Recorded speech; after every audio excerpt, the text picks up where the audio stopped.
The Good Friday Agreement brought an end to a violent conflict by settling and putting in place the constitutional arrangements on these islands. The peace process involved compromises on all sides.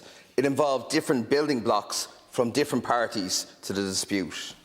After centuries of action to the contrary, the British government stated in the Downing Street Declaration that Britain had no selfish, strategic or economic interest in Northern Ireland. It was an essential foundation to what was to come. It gave confidence that led to the Irish people agreeing to the principle of consent and removing our constitutional claim. For 20 years, the North has lived under this settlement, and British and Irish relations have normalised. We have people living now that would otherwise not be. We have peace. We have goods and services flowing freely. Brexit has changed this dynamic, but the obligations of previous international treaties still bind all parties, including the British government. In recent weeks, and perhaps for the past year, the British government has demonstrated a selfish, strategic and economic interest in Northern Ireland. There's no doubting that. And now they're playing games with the peace process itself.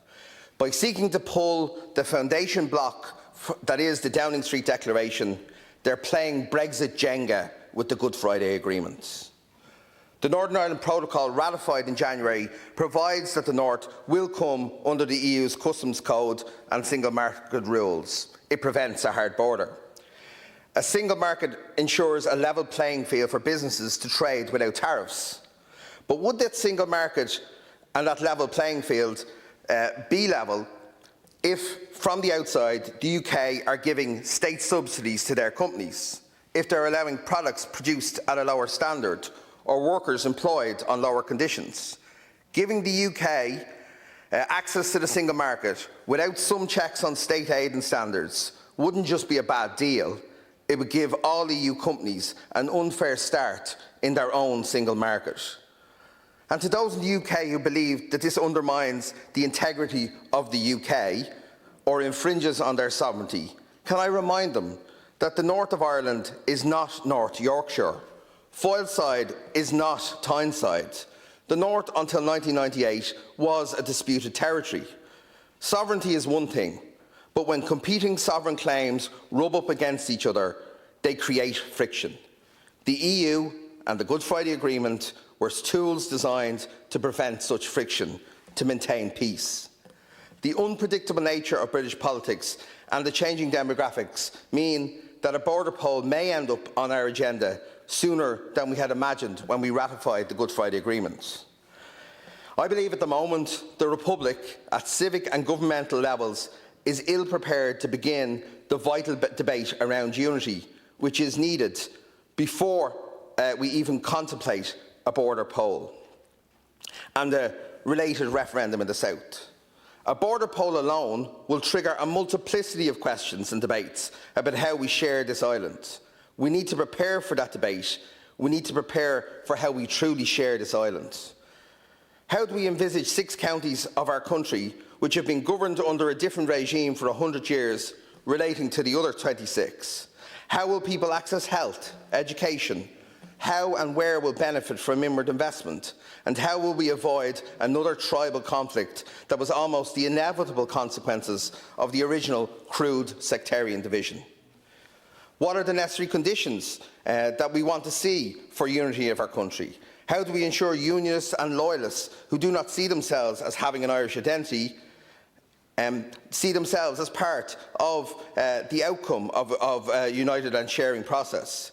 How do we ensure that the unity is not achieved through a narrow victory in a future border poll that inevitably provokes instability in communities where a majority or a large minority of people do not want it? What are the conditions that we want to see for a unity in our country? How do we ensure that unionists and loyalists who cherish their identity do not fear a shared island? How do we ensure that unity is not achieved through a narrow victory? There are so many questions that remain unanswered, and I believe the process will shape the thinking in the Republic as much as it will expose in the North the reality of what a shared Ireland means.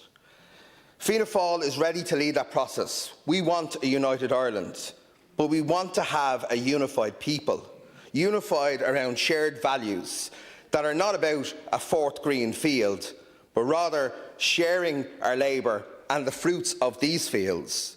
The challenges set out in Wolfe Tone's vision is to bring people together, the people of this island. And I believe never has a generation in this country needed to hear the message of Wolfe Tone.